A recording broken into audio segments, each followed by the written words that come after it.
Interstate 90. Westbound, yeah. Alright, today we are going to do the Interstate 90 westbound supercut. So this is all of the videos cobbled together to make one big westbound video so you can see it all in one place. Before we move on, let's take a look at the route. We see it is the entire country, pretty much. It is a huge road. I-90 goes from Boston all the way to Seattle, from Fenway Park to whatever Seattle Stadium's called now. You're watching Control City Freak. This is the YouTube channel where we talk about interstate highways and the places that they're signed to go to. If you dig this kind of content, why not give us a like? And if you really like it, why not subscribe? Yeah, subscribe. Exciting new feature of the channel, you can request your exit for a $5 super sticker. One request per sticker. Or you can just give a sticker for fun if you like doing that too. That's cool too. We've got 94, 95, and a whole bunch of 3-digit and US highways coming too. Let's talk about westbound I-90. We are on Highway 1A, and we see we're going to have our exit for 90 West Toll to South 93, Boston via Williams Tunnel and Logan Airport. So 2 control cities right off the bat, kind of 3 if Williams Tunnel's one. And here is the exit that actually spawns I-90, so we get 90 West Toll and 293 Williams Tunnel. Here's our actual exit for the Logan Airport, and we see we're super close to the airport right here. We will be on West 90 and 2 South 93 Williams Tunnel. We get a 90 reassurance shield, and we go right into the tunnel here. Outside of the tunnel, we are now on 90 West Wester and 93 and South Boston, this exit. It's quite a complicated exit. A lot of it is underground. I think this is a lot of what the big dig is this interchange with I-93. And after that second tunnel, we end up in a pretty nice area with a pretty good view of downtown Boston. And for a little while, we can also see the Charles River right next to the freeway. Before, we only had 90 West Wester, but now we are getting 2 control cities the usual Massachusetts way. I think they just did one on the other one because the signs were small because we were in such an urban area. So now it's 90 Wester, Albany, New York. And we're meeting 95 for Waltham and Providence, Rhode Island. So we're not getting the sign for New Hampshire here. We're getting Waltham instead. I'm not sure if I agree with that. Probably should be the more well-known city. And we meet 495 again, and 495 has the same control cities as it did going eastbound. Get a mileage sign. We see Wester only 16 miles away, I-84 27, and then Springfield 60. So no Albany on this sign. But that's fine. Wester and Springfield are both pretty big places. And we're meeting that weird 290, 395 thing again for Wester and New London, Connecticut. Albany and Springfield will be our westbound signed roads now. We meet I-84 for Hartford. And once again, 90 is still Springfield and Albany. On mileage signs, we get next exit, Springfield and Albany. So well done. Now we're meeting 291 for Springfield and Hartford, Connecticut. And now we are 90 West for West Stockbridge and Albany. I don't know about putting West Stockbridge on there. They feel like they have to have some second thing, but that is only on there because it's the very last exit in Massachusetts. I think just going with regular Stockbridge, a bigger place, would probably be better. We meet I-91 once again for Springfield and Holyoke, and still this West Stockbridge and Albany on 90. But fear not, at random interchanges, they do not talk about West Stockbridge. It is Albany and Boston. Well done there. Good job. Now, these are kind of the only towns we have left, and then Albany 74. We have our last exit Massachusetts, and now we get 90 West for New York Thruway and Albany. Get this sign, the Governor Thomas E. Dewey Thruway, but I could not find a Welcome to New York sign at this sign at all. I guess maybe a Yankees Sox thing. They don't want to welcome people from Massachusetts coming in. And at random interchanges here, we get 90 West for New York Thruway and Albany. Thruway is all open road tolling, but this is what the plazas used to look like when they were still there. We're meeting the Thruway connector. It is signed for New York and Buffalo, and 90 for Albany and Hudson. So just like before, Buffalo long distance traffic is being signed to stay on the Thruway, keep paying that toll. And Buffalo traffic is not being advised to take the free route through Albany, even though it's going to take more or less the same amount of time. On that section of 90, the free section of 90, it is 90 West Albany and 90 East Boston. We're going to meet 787 for downtown Albany again, so now we're going to be signed 90 West Buffalo from this point. We get our U-Albany exit, and we're going to be meeting I-87 shortly and the proper throughway. So 87 north, Saratoga, Montreal, because this is New York State signing and not Thruway signing. 90 and 87 for New York and Buffalo. And then here's our actual split with 87 and 90 and 87 for the Thruway going in the left lanes. And now we choose which direction we go on the Thruway itself, so we get 90 West Buffalo and 87 South New York. We aren't getting Syracuse or Rochester signed on this, we're getting just Buffalo. And I do think that actually probably makes sense for Buffalo to be the final control city, because Buffalo is quite a bit larger than those other places. And here is where we actually merge onto the Thruway itself, where it has briefly been running with no number between when it's 87 and when it's 90. And here we go, we get 890 Schenectady once again, and still no overhead signs. 88, no overhead sign this time around because they didn't have a bridge that happened to be nearby to put it. And we are getting Utica, Syracuse, and Buffalo. I would probably go Utica, Rochester, Buffalo, just because Rochester is quite a bit bigger, but I understand what they're doing here. Here is 790, the exit for Utica, the very strange looking exit. Let's take a look at that. So overhead, we see we would have to get off and make a couple of turns to get onto 790, which will parallel along I-90 itself before it defaults into a loop around to go into downtown Utica. Very interesting design, unique design, never seen anything quite like this one before. And here's a look from the road. So 90 is what we're looking at in the middle, and then the road with the signs on it is technically part of 790. And that's where 790 is going to do its loop into town. Meet I-81 for Watertown and Binghamton. I'm skipping the 3-digit interstates in the Syracuse area because we already saw them. They look the same going the other way. And still weird that 81 does not have an overhead sign and that Syracuse is not mentioned. If you were to get on 290 from 81, we get East Albany and West Buffalo. Now we just get two cities on the sign after we leave Syracuse. We just get Rochester and Buffalo. 490 Rochester this way, in this direction, we actually do get a rarely seen overhead sign, so that's good to see. We're gonna follow 490 just a little bit. This video is long enough, just a quick taste. So here's 490 in downtown Rochester, and wow, I've never been to Rochester, but that looks fantastic. That's a beautiful looking city there. I think I'd like to check that out. We might come back to 490 and do a proper episode on it later. And 490 we get West Buffalo here and Inner Loop.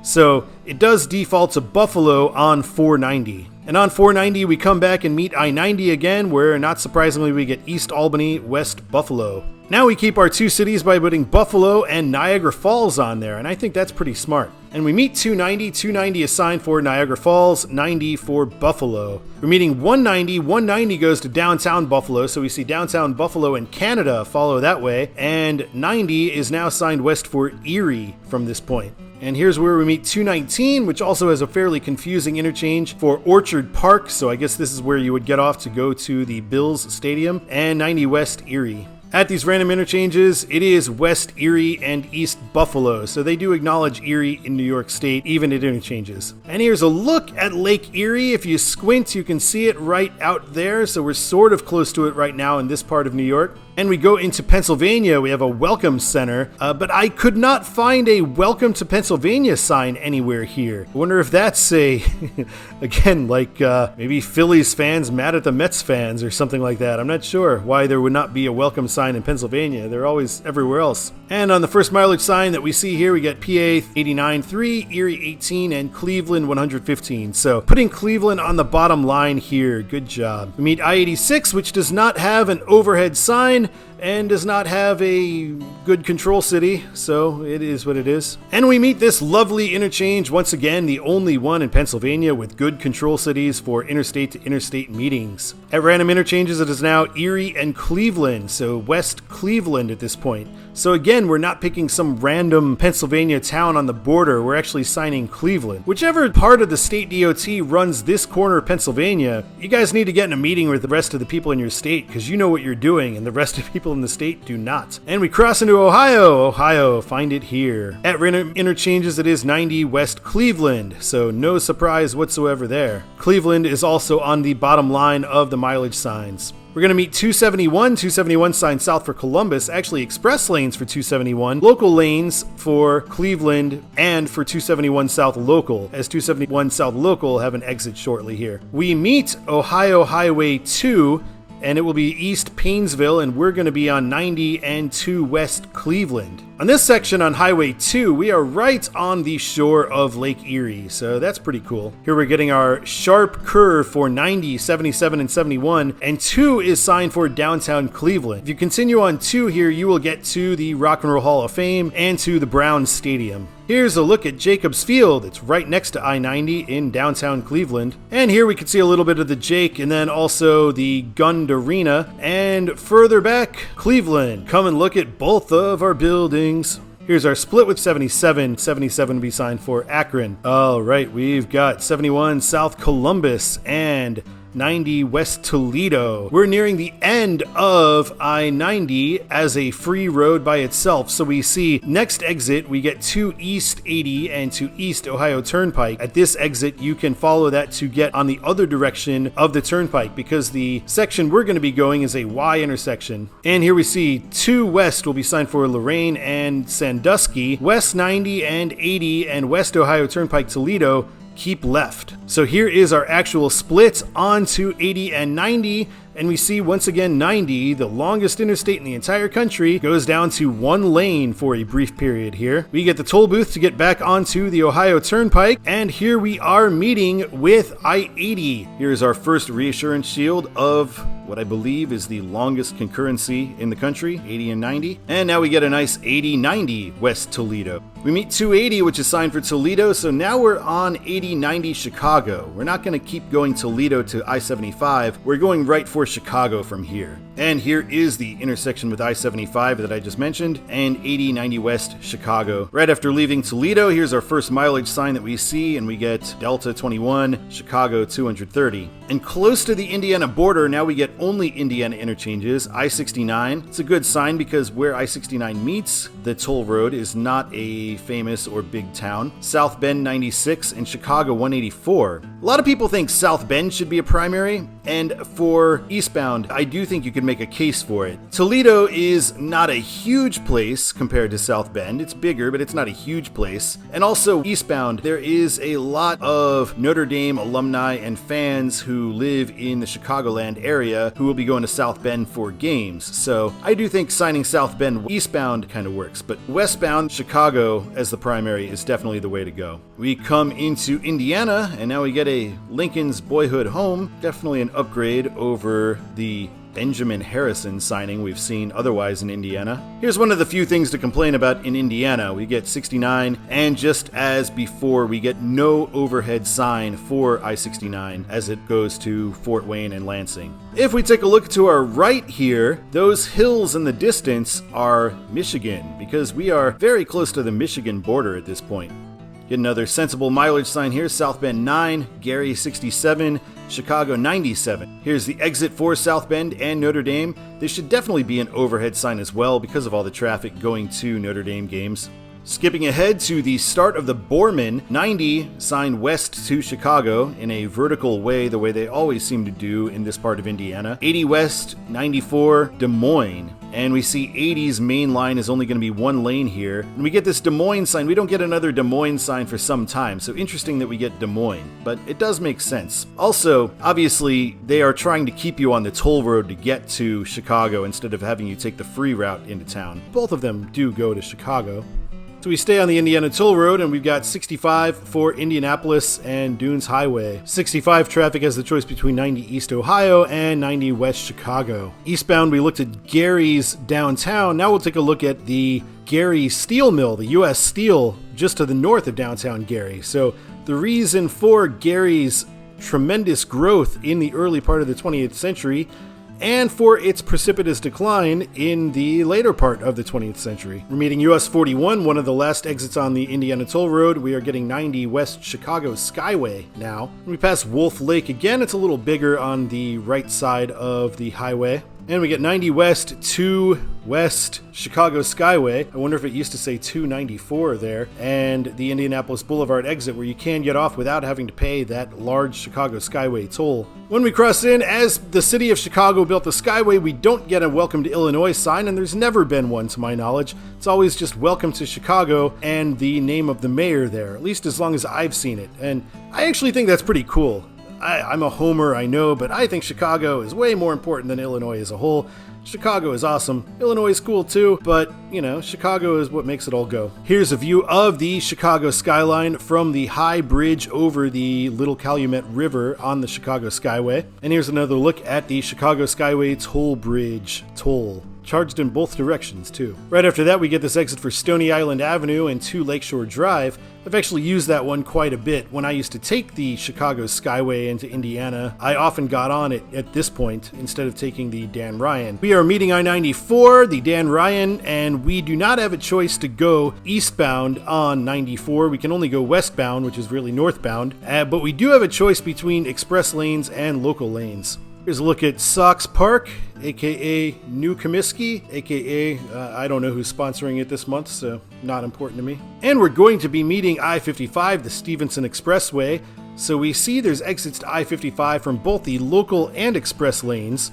This always blew my mind when I was a kid going on this section of the freeway. I was like, wow, express, local. And we're going to be meeting 290 going this direction. It is signed for Aurora. I imagine all the signs will eventually say Aurora. And we do have 55 South St. Louis exiting here as well. We are now on 9094 Wisconsin, which makes sense. They both do go to Wisconsin, just different points in Wisconsin. And here's another look at the downtown skyline. Like I say, I'll do a little more Chicago in the 94 video. Here we get the 9094 split. So 94 is now signed for Milwaukee, and 90 signed for O'Hare and Rockford. Good choices there, although I wouldn't be sad about O'Hare-Madison either. We're meeting 190 and 294 here, so 190 is going to be signed for O'Hare, and 90 west for Rockford, 294 for Milwaukee instead of Wisconsin, which makes sense at this point. You would not be going to Madison, you'd be going only to Milwaukee if you were getting off 90 to get onto 294 here. And here is the actual ramp for 294 northbound. And here we've got the Rosemont Horizon.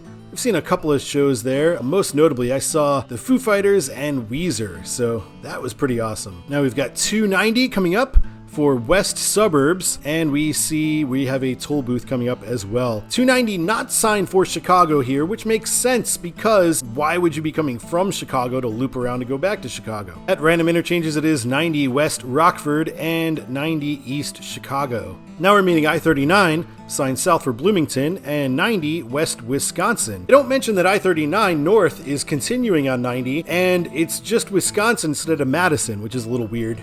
When we finally get to South Beloit, 1 mile away from the border, we finally get Madison signed instead of Wisconsin signed. And welcome to Wisconsin we have up on this bridge crossing at State Line Road here, but again, I couldn't find a proper welcome to Wisconsin sign. We were just signed for Madison in Illinois, but now suddenly we are on North 39 West 90 Janesville, which it was a weird choice going the other way and is even weirder this way. Why would Wisconsin skip its own state capital or not sign it yet so that they could sign Janesville that's like 12 miles away or something? Here in Janesville, we are now finally signed once again for Madison, so it takes a while before Madison shows up on the sign. We're meeting 94 east for Milwaukee, 90, 94 west, and 39 north are signed for Wisdells. And I showed this on the I-39 video, but this is the longest tri-currency of anywhere on the Interstate Highway system, so cool to take a look at these again. And on mileage signs, Wisconsin Dells is the bottom line city here. We split with I-39 going north, and Wisconsin Dells 90-94. Here's our exit for Wisdells. We saw it on the way here, the main exit. In Wisconsin Dells, we are getting Tomah sign, which is where 90 and 94 split, but Tomah. Why would you do Tomah? I think the answer here would be to sign it Minnesota. So the way this works, now we get next exit, then Tomah, then Eau Claire. Following that, we're going to get next exit, Tomah, and La Crosse. So we're going to alternate bottom line cities based on 90 and 94's next control cities. Doing it that way is fine, but on regular interchanges, they shouldn't say Tomah. I mean, Tomah is just not that important. They don't sign it really that much at all going the other direction, so that shows Wisconsin doesn't think it's that important. It should just be 90-94 Minnesota, because they're both going there. Same way Illinois does it for Wisconsin. And here we are in Tomah, where the I's divide. So 94 west, Eau Claire, St. Paul, just perfect. 90 west, Tomah, La Crosse. Tomah's signed because of this intersection. We don't care about Tomah. It's not that important. It should be 90 west, La Crosse, Rochester. And at random interchanges, it is signed for La Crosse once we get to Tomah. So Wistop plays along with this Minnesota nonsense of ignoring Rochester. So we get Sparta, La Crosse, and Albert Lee. That should be Sparta, La Crosse, and Rochester. Here's our exit for La Crosse, and now we just get West 90 ahead. No control city, kind of a through traffic sort of thing. Although the control city, if it were there, I guess would be Albert Lee, so that would be more annoying. And at this 53 interchange, it is 90 West Minnesota. So Wisconsin, you can do it that way. You're going to call it Minnesota there. Why can't you do it from Wisconsin Dells? Here we cross the Mississippi River once again, back into Minnesota. I was not able to find a welcome to Minnesota sign going in this direction. And here we get 14 and 61 for Winona and 90 for Albert Lee. Here's that really pretty section in eastern Minnesota once again. And at this random interchange, we're getting La Crosse for east, and west we're getting Austin. So no Rochester, no Albert Lee, Austin. Why? Okay, 2 random state highways and then Albert Lee. Why couldn't you at least have Rochester the second line there? Here's our Rochester exit, US 52. So coming from this direction, it's 52 you would take, not 63. And now we've got US 63, 7, Austin 37, and Albert Lee 57. So signing Austin is further away than Rochester. Why not just sign Rochester in that previous sign on the random interchange? Here we meet 35 North Minneapolis-St. Paul and South Albert Lee in Des Moines.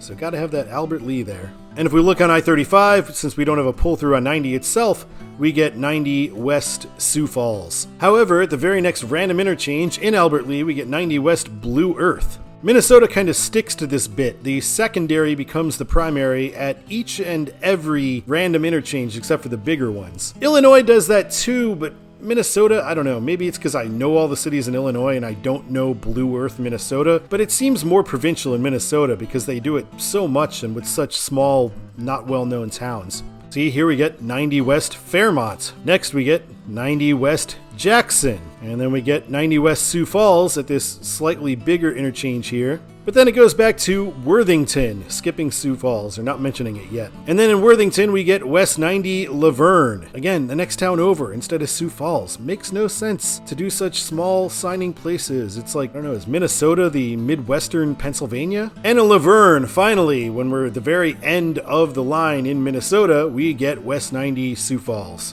And at this point, Beaver Creek is still in Minnesota, and Sioux Falls is only 24 miles away. Welcome back to South Dakota.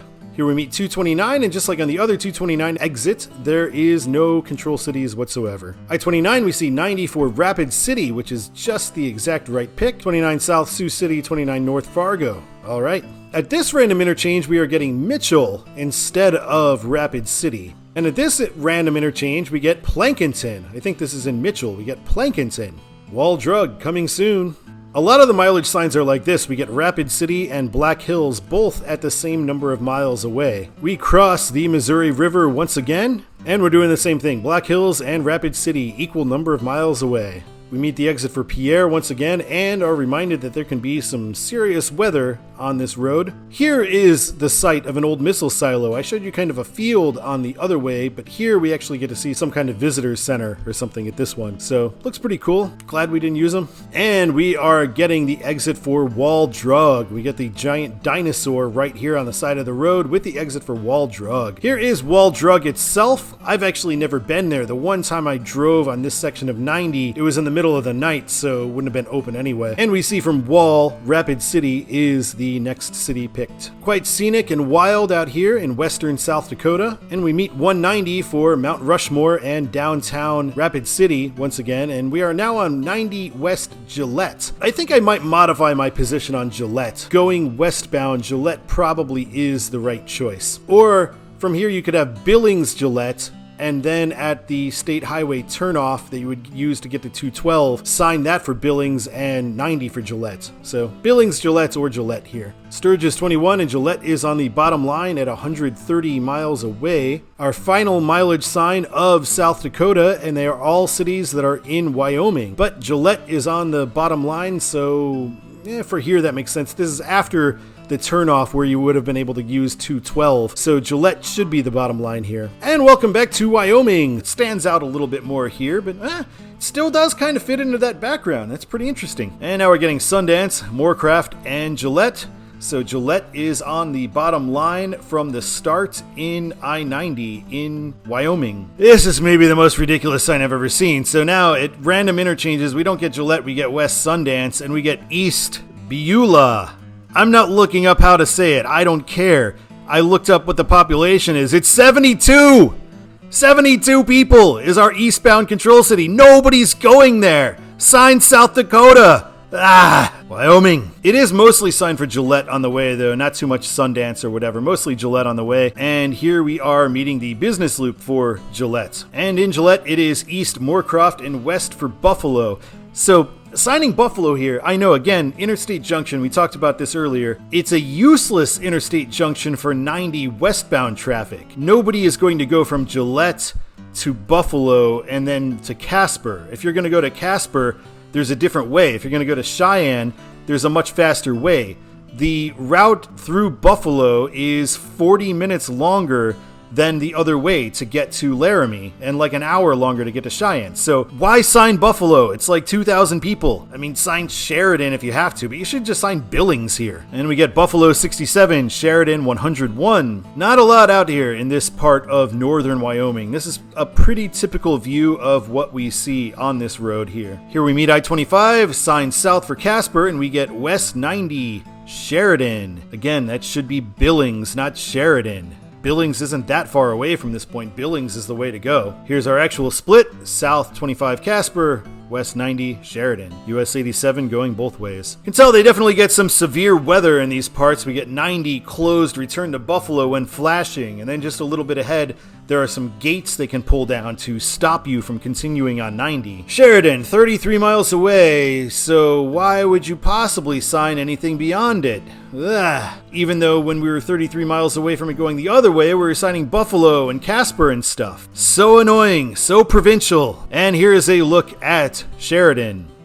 Sheridan. Fine city, I'm sure, but shouldn't be signed the way they sign it. Amazingly, in Sheridan, we do get 90 West Billings. I thought they'd find some, random 3-person town to be our control city from here, but we do get Billings, so that's good. We're meeting US 14. This is a pretty major junction in northern Wyoming, and basically the last junction of any circumstance in Wyoming.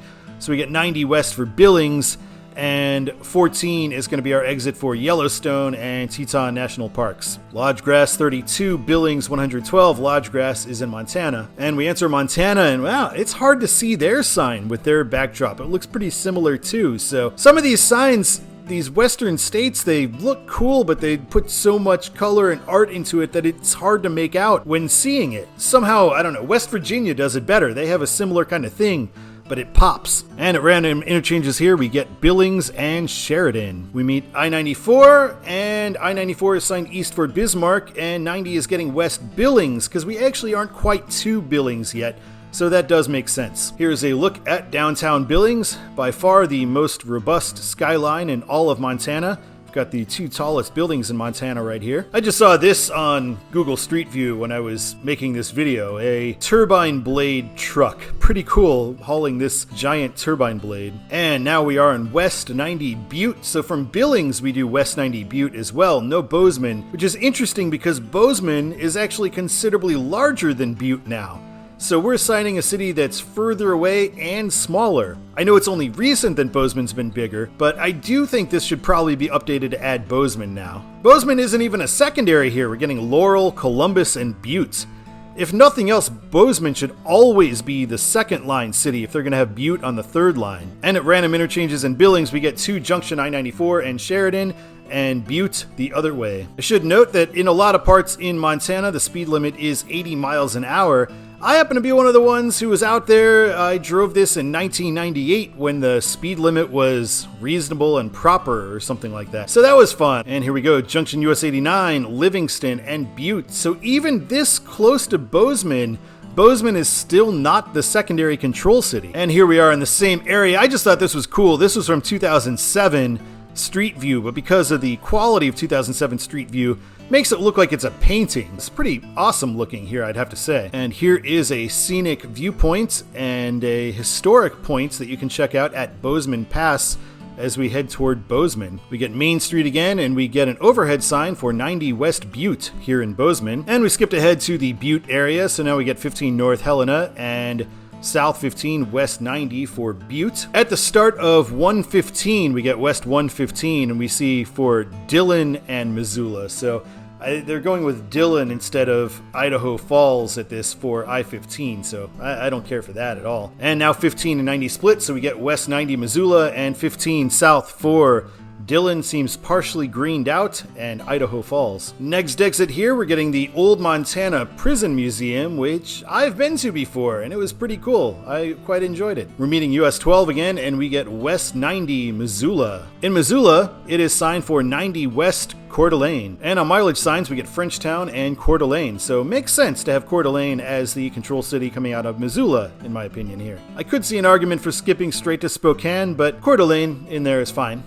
And welcome to Idaho. We are up on that mountain pass again at Lookout Pass, so it is awesome as we drive into Idaho. Great mountains. We see I-90 has a name in Idaho, the Captain John, I don't want to say it wrong, Highway. And we see Coeur d'Alene is our only listed control city. So interesting, Idaho. When it was going the other way, you would name random places and Missoula. But when it's Coeur d'Alene, you're fine with going with just Coeur d'Alene. So you know you're provincial when. And here's another look at Lake Coeur d'Alene. Quite beautiful here. In downtown Coeur d'Alene, we get 90 West Post Falls and Spokane. Can't just do Spokane. Oh, God forbid. Even though it's like 30 miles away or something.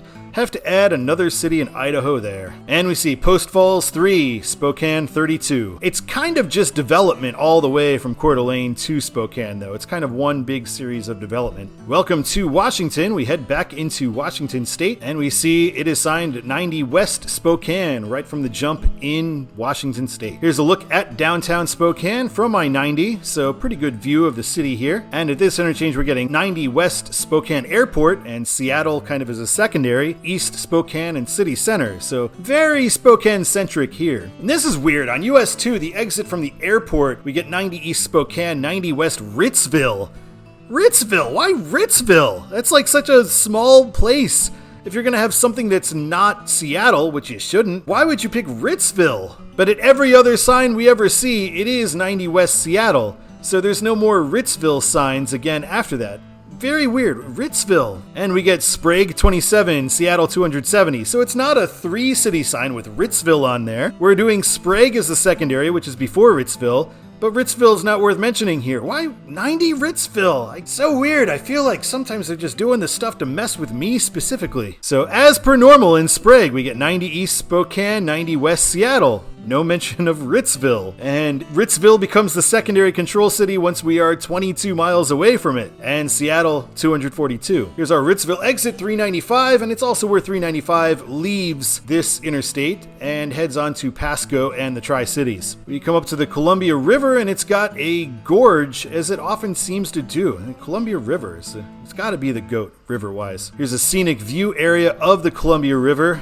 I don't know why Street View couldn't have driven to the edge of this parking lot to do this. They have to just kind of drive right to the front of the parking lot. Very weird, but cool enough. And we get a sweeping view of the bridge we will soon be going over, and we see that bridge is really tall at one end and basically flat at the other end, and the scenic vista of the Columbia River. This exit right before crossing the Columbia River, if you can get off at Washington 26, I recommend getting off at this spot just for this off-ramp where you go right against the river and you have these mountains in the background. Looks beautiful. And now we will cross the Columbia River again, and you can see we are quite high above it at this point. And at the other end of the Columbia River, we are only a few feet above it. Pretty interesting. We're going to be meeting I-82 again, 82 East Yakima. So that makes sense. On 82, you get 90 West Seattle, either lane, 90 East Spokane, next right. And now we've got Seattle, 105 miles away. And we head right into the mountains, so things are going to look really pretty for the remainder of I-90. Here we head into Snoqualmie Pass once again, so quite impressive here. Here's the exit for Highway 18, Auburn, and this is also the shortcut to Tacoma. I used to live in Tacoma, so I've taken this a few times. I always felt like Tacoma should be on this sign too, because it is the way way to Tacoma, and more people are going to Tacoma than Auburn. And here at exit 18, we are in Issaquah, so this is kind of the beginning of the Seattle suburban sprawl, but we're still a little bit in the mountains heading down. And we meet the 405 again, signed again for Renton and Everett. So this time, I don't get it. If you're going to sign Everett, then you should be signing Tacoma, because those are kind of like equally places. If you're going to sign Renton, then you should sign, like Bothell or some other,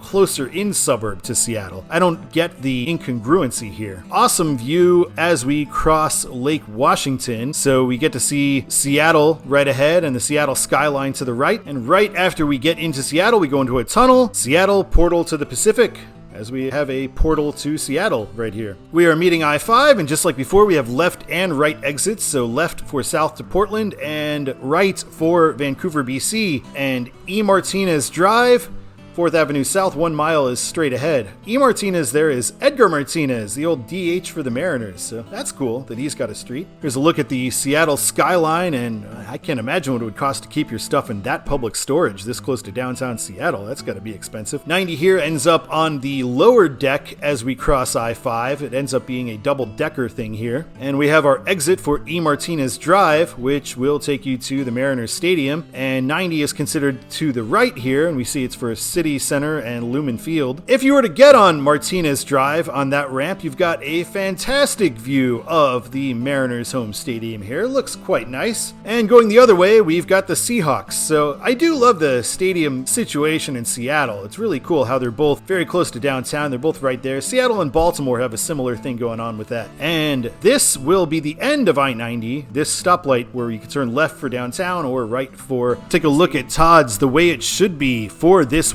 westbound I-90 Supercut. If you want to see any of my reasons for why it should be, feel free to check out the original Western, Central, and Eastern videos.